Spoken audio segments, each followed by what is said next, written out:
المشاهدون الأكارم، أسعد الله أوقاتكم أينما كنتم بكل خير، وكل عام والبلاد بألف خير بحلول الذكرى 31 لعيد الاستقلال المجيد. نشرة الأخبار نقدمها لكم من تلفزيون دولة إريتريا، ونستهلها كالعادة بأهم وأبرز العناوين. البلاد تحتفل رسميا بعيد الاستقلال.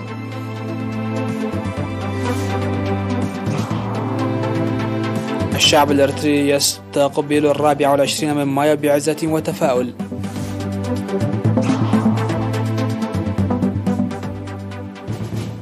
الإريتريون في الخارج يحتفلون بعيد الاستقلال.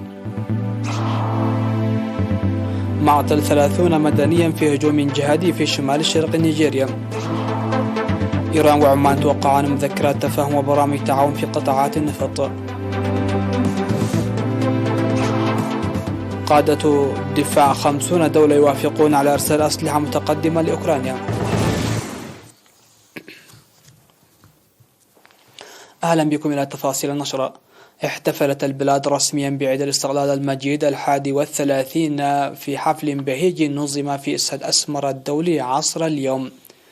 وقال فخامة الرئيس إسياس أفورقي في الكلمة التي ألقاها في الاحتفال الذي بث مباشرة عبر الفضائية الإريتريا وإذاعة صوت الجماهير الإريتريا إن الذكرى 31 لاستقلالنا لها سماتها المميزة في هذه الأوقات من الاضطرابات الإقليمية والعالمية المتزايدة. وفي هذه السنة الاستثنائية ومن أجل الحفاظ على استقلالنا وسيادتنا وحمايتهما يتعين علينا إجراء تقييم شامل لمساراتنا الماضية والحالية والمستقبلية من جهة، والأحداث التي وقعت أمس واليوم على الصعيدين الدولي والإقليمي من جهة أخرى.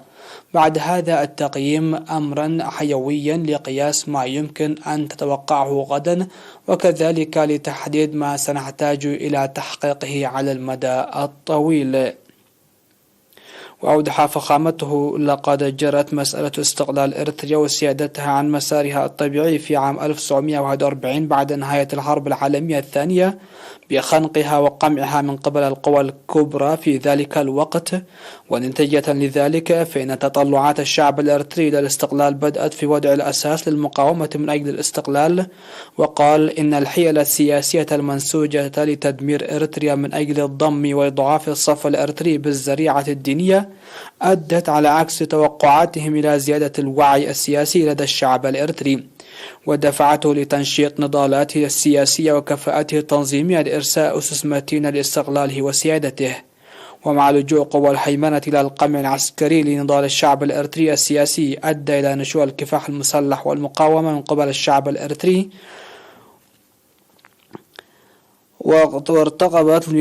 وارتقت بنزال الاستقلال إلى منصة أعلى، مشيرا إلى أن جوهر ذكرى الاستقلال العزيز الذي نحتفل به اليوم هو الناتج التراكمي للقيم السياسية والعسكرية والاجتماعية والثقافية الديناميكية التي ظهرت في تلك السنوات 50. وذكر فخامة الرئيس إسياس أفورقي أن تنمية وتوطيد روابط الصداقة مع الشعوب الأخرى قناعة أساسية أيدها النضال التحرري للشعب الإريتري. بذلك فإن ضمان استقلال وسيادة أي دولة يتم عبر تعزيز التنمية المستدامة وتقويتها من خلال التكامل المتبادل بين الدول والشعوب. ولهذا عملت الحكومة الإريترية بلا كلل في السنوات 30 الماضية من أجل التكامل الإقليمي. وقال الرئيس إسياس أفورقي إن تعزيز الاستقرار الإقليمي وتعزيز الروابط القوية من التعاون المتبادل الحكومة يتناول الشعوب المستقلة والسيادة لا يزال الجزء لا يتجزأ من أمن دولتنا.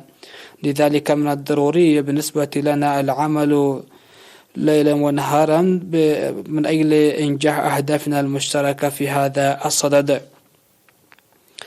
وقدم فخامته أمنياته الطيبة بموسم أمطار وفرة. وألقى مسبقا رئيس اللجنة الوطنية لتنسيق الاحتفالات السفير زمد التخلي كلمة مقتضبة شكر فيها للدعم غير المحدود من قبل الجبهة الشعبية للديمقراطية والعدالة والمؤسسات الحكومية والاتحادات والمهنيين وأعضاء الجيش والفنانين والطلاب والشباب لإنجاح الاحتفال. وتضمن الاحتفال مارشات عسكرية لجميع أفرع قوات الدفاع الإريترية وبرامج فنية.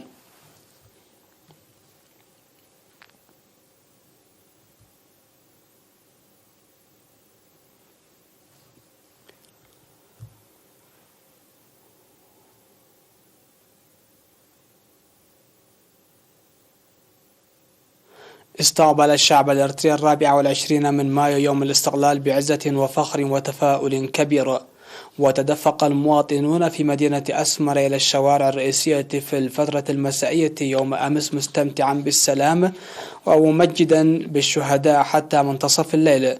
وأطلقت في الساعة 6 من صباح اليوم 21 قذيفة مدفعية بالمناسبة الجليلة. وأوضح المحتفلون بينهم السيد خليلو ساهلي القادم من الولايات المتحدة الأمريكية والمهندس ستيفانوس هابتي من أسمرة أن احتفال هذه السنة يأتي والشعب الإريتري يقف في مكان عالي لكل مجالات التصدي، مؤكدين بأن الخيار المستقل سيظل يصنع المعجزات. وأشار الشباب إلى اتباع الأبطال الذين ضحوا بأرواحهم ودمائهم ليرفرف العلم عاليا خفاقا وتحترم إريتريا.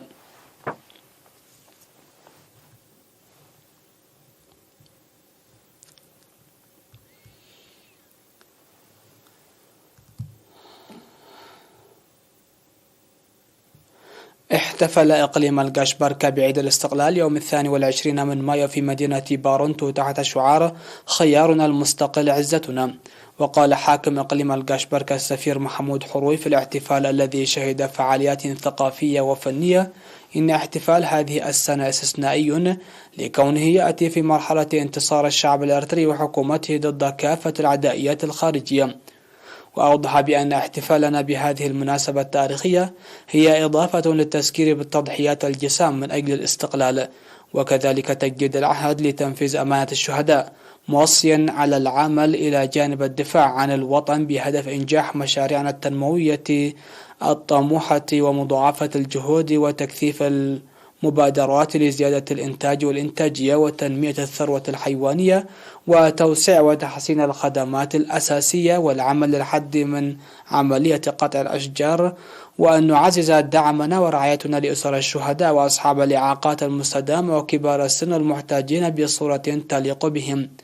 من جانبه أوضح رئيس لجنة تنسيق الاحتفالات في الإقليم السيد إدريس صالح تنظيم أنشطة مختلفة ابتداء من 17 من مايو بمناسبة احتفالات الاستقلال تمثلت في فعاليات ثقافية وفنية ومناشط رياضية وأعمال نفير تنموي في المديريات والضواحي. وقال إن الحفاوة الكبيرة التي شهدها الإقليم أو الاحتفال نتاج التنظيم القوي ومساهمة الشعب. وقدمت فرقتي التراث التابعة للإقليم وأولى التابعة للجبهة الغربية عروض فنية تليق بعظمة المناسبة.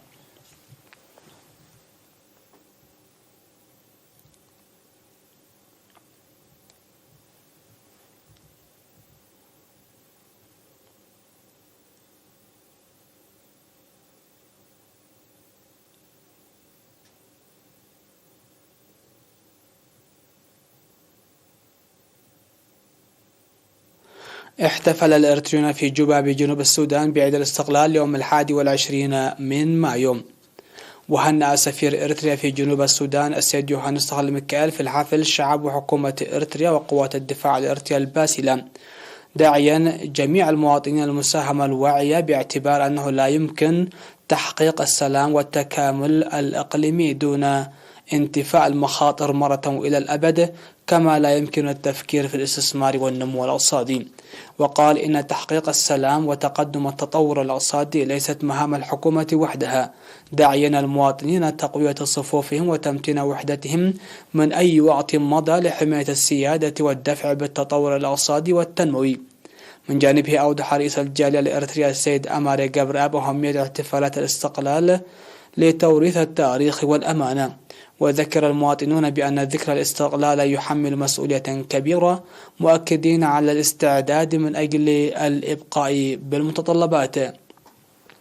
تخلل الحفل قصائد شعرية وناشيد وطنية قدمها طلاب مدرسة الجالية الإريترية وعرض فني من فرقة والتا الفنية القادمة من أسمرة.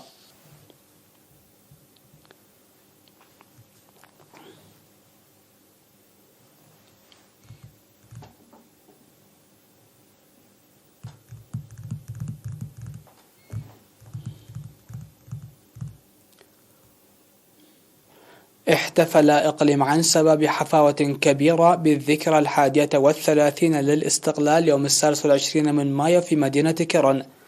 وهنأ حاكم الإقليم السفير عبد الله موسى في الكلمة التي ألقاها هنأ الشعب الإريتري لبلوغه إلى مرحلة السلام والاستقرار نتيجة نهجه المستقل وتضحياته. وقال إن الاستثمار الذي جرى في سنوات الاستقلال 31 لإحلال العدالة الاجتماعية مكن من نشر وتوسيع كبيرين للخدمات الاجتماعية وانتقالها إلى الخدمات النوعية. وأوضح سعادته بأن الشعب الإريتري حقق استقلاله من المستعمر البغيض ورعاته بفضل وحدته وروح التصدي القويين، ولكونه يمتلك خياره المستقل فإنه سيعمل لتحويل الوضع لمصلحته والثبات على المبدأ والهدف والارتقاء بثقافة التوريث.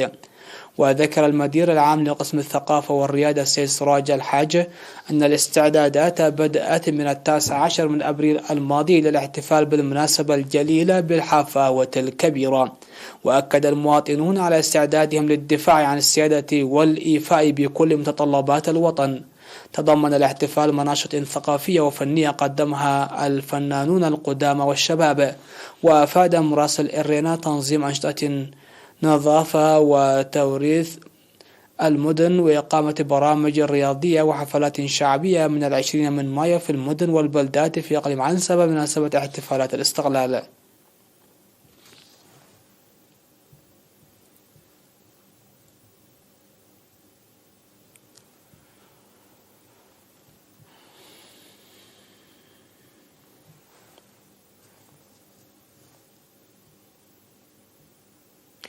احتفل الإريتريون في مختلف الدول بعيد الاستقلال تحت شعار خيارنا المستقل عزتنا.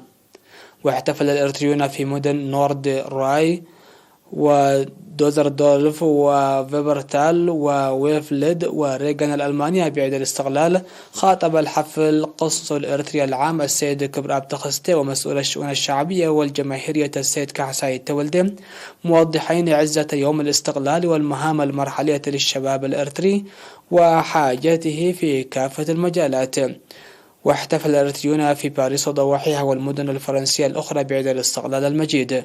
وذكر القائم بأعمال السفارة الإريترية في فرنسا السيد برخات باولوس مصاعب النضال وتضحيات الاستقلال والدفاع عنه، وإن حفاوة الاحتفال ينطلق من ذلك، داعيا تعزيز جميع المواطنين المساهمة للدفع ببرامج التنمية.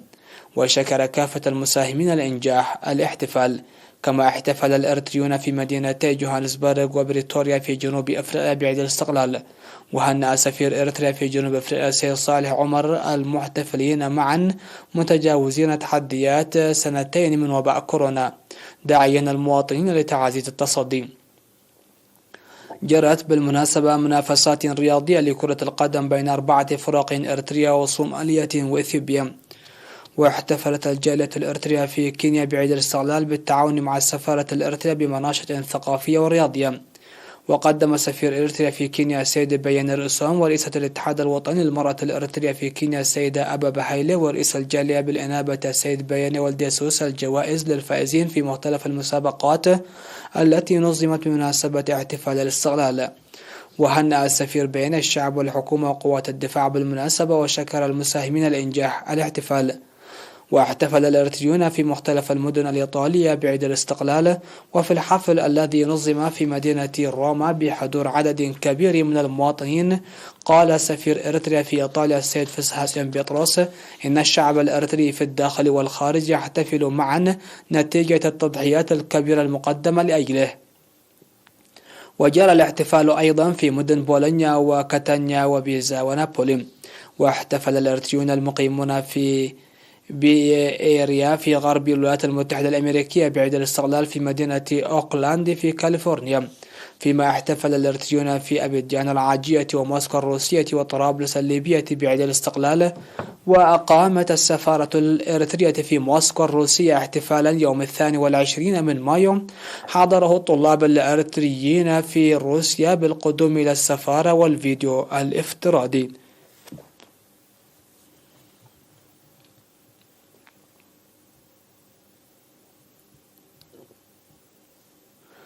أعرب قدام المناضلين المتواجدين في إقليم عنسب عن فخرهم واعتزازهم لمشاهدتهم بروز القيم الوطنية والثورية في المجتمع عامة والشباب خاصة. وذكر المناضلون بأن قيم التفاني والصمود والبطولات والتضحيات وحب الوطن إرث تراكمي للمجتمع برزت أكثر في مرحلة النضال، ويجب العمل عليها كثيرا لتوريثها للأجيال. وأوضحوا بأن هذه القيم أصبحت دافعة لحماية السيادة والتقدم التنموي، مشددين بأن المرحلة القادمة هي مرحلة تتطلب التمسك بالقيم الوطنية والثورية لترقية المسيرة. وأوضح قدام المناضلين الذين ناضلوا في الثورة الإريترية في الستينات وسبعينيات القرن الماضي عن ثقتهم أن الشباب الذي يصنع المعجزات في جميع المجالات القيام بمسؤوليتهم الوطنية برؤية مشتركة.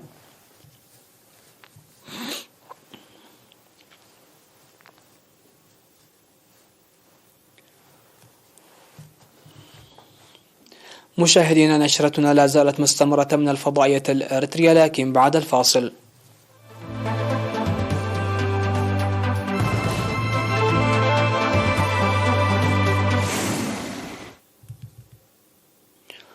أهلا بكم. على الصعيد العالمي، قتل 30 مدنيا في شمال شرق نيجيريا في نهاية الأسبوع الماضي في هجوم شنه جهاديون ردا على غارة للجيش، بحسب ما أفاد قائدا 2 من الميليشيات الموالية للحكومة. وقال المصدران إن الهجوم وقع في قرية مودو بولاية بورنو قرب الحدود مع تشاد، وشنه جهاديون من تنظيم الدولة الإسلامية في غرب أفريقيا. وأضاف أن هؤلاء العمال أتوا سيرا على الأقدام من مخيمات للنازحين في ران، البلدة الواقعة على بعد 80 كيلومترا من حيث وقع الهجوم. وفي الأسابيع الأخيرة شن الجيش النيجيري غارات برية وجوية ناجحة ضد تنظيم الدولة الإسلامية وجماعة بوكو حرام، مما أسفر عن مقتل العديد من قادة التنظيمين الجهاديين.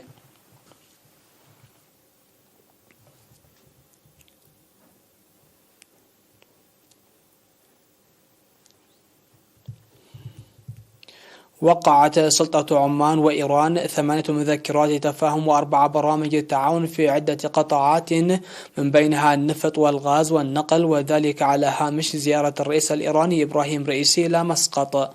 ووفقا لوكالة الأنباء العمانية، فقد وقع البلدان على برامج تعاون تعلق منها بمجالات التجارة والاستثمار والخدمات.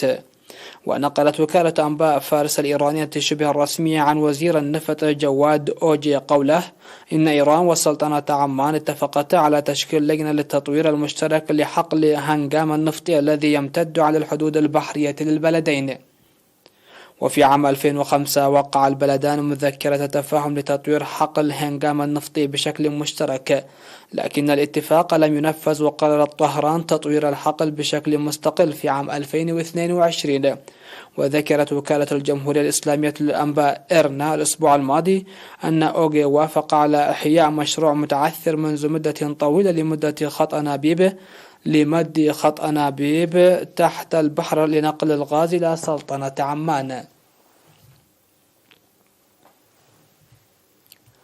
قال وزير الدفاع الأمريكي لويد أوستن للصحفيين إن ما يقرب من 50 من قادة الدفاع من جميع أنحاء العالم اتفقوا ووافقوا على إرسال المزيد من الأسلحة المتقدمة إلى أوكرانيا، بما في ذلك قاذفة الصواريخ هاربون وصواريخ لحماية سواحلها.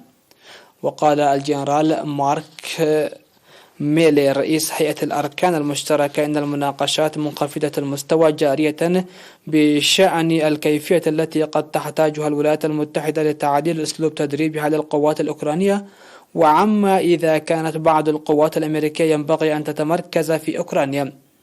وقال أوستن إن 20 دولة أعلنت أنها سترسل حزمة جديدة من المساعدات الأمنية إلى أوكرانيا في الوقت الذي دخلت فيه حربها مع روسيا شهرها الثالث. واستخدمت روسيا سفنها في البحر الأسود لإطلاق صواريخ كروز على أوكرانيا، كما منعت السفن الروسية جميع السفن التجارية من دخول موانئ أوكرانيا.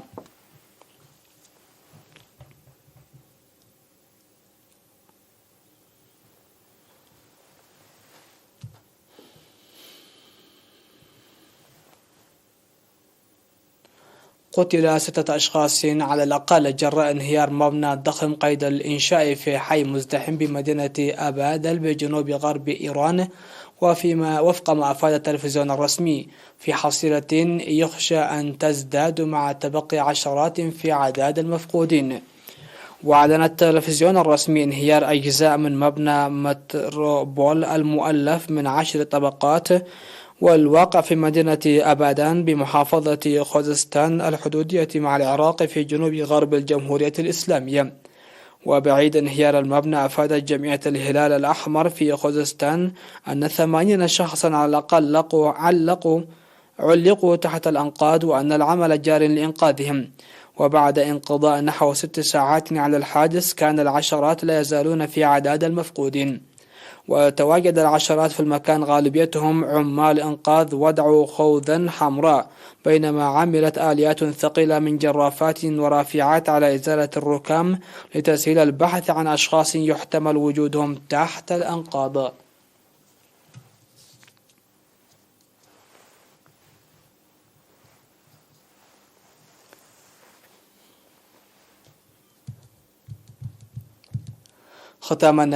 ختام النشرة نذكر بأهم وأبرز العناوين.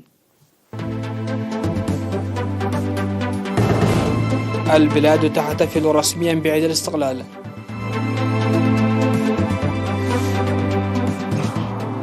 الشعب الإريتري يستقبل 24 من مايو بعزة وتفاؤل. الإريتريون في الخارج يحتفلون بعيد الاستقلال. معطل 30 مدنيا في هجوم جهادي في شمال شرق نيجيريا. إيران وعمان توقعان مذكرات تفاهم وبرامج تعاون في قطاعات النفط. وقادة دفاع 50 دولة يوافقون على إرسال أسلحة متقدمة لأوكرانيا. سادتي سيداتي، هكذا نكون قد وصلنا وإياكم إلى نهاية نشرة هذا المساء، ومرة أخرى كل عام وأنتم بخير بحلول الذكرى 31 من الاستقلال. إلى اللقاء.